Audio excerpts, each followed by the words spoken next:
There are many leaders here. As leaders, we try to anticipate the need of people.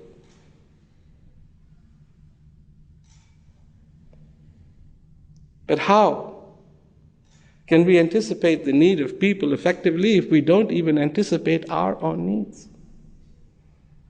A man once came home, and as soon as he had had a hard day at his office, and he came home, and as soon as he came home, his youngest son came up to him and said, Dad, get me new shoes, otherwise I'm not going to school tomorrow.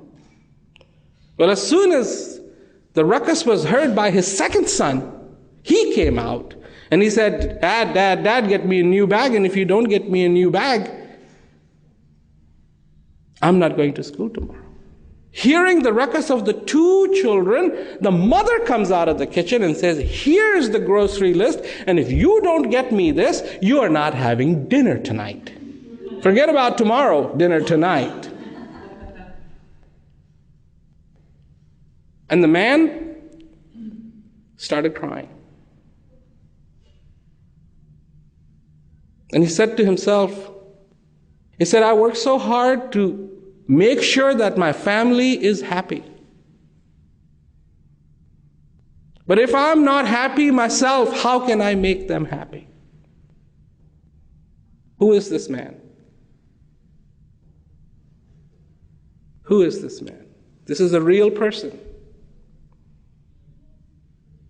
This is a real person. And it was an interview that was done. And he started coming and he started listening to what I had to say, and he found that really, really fascinating, because in his life, this is what he was going through. This is not about the ups and downs and how to get good at beating the odds of ups and downs. This is not about earplugs, my friends.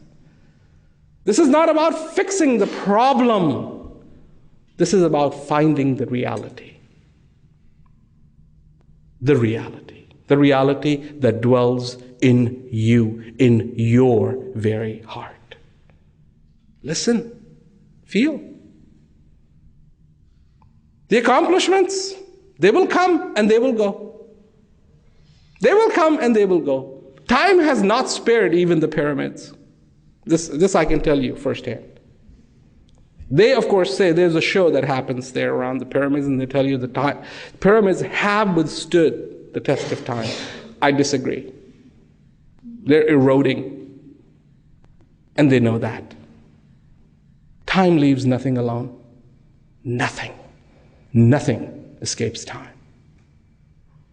This is your time. This is your time to be content. This is your time to be happy. This is your time to find the peace in your life. This is your time. And so, that's my little thing that go out and try to tell people, hey, this is possible. Why is it possible? Because it's in you. This is why it's possible. If there were technical issues of how to bring it from the outside, I'm not so good at that. I'd probably invent a machine, but I'm not so good at that. But it is possible. Peace is possible because the peace resides in the heart of all human beings on the face of this earth. When it really comes down to it, I'm not talking about, and the peace that I am talking about is not the peace which says absence of wars. Don't mistake me now.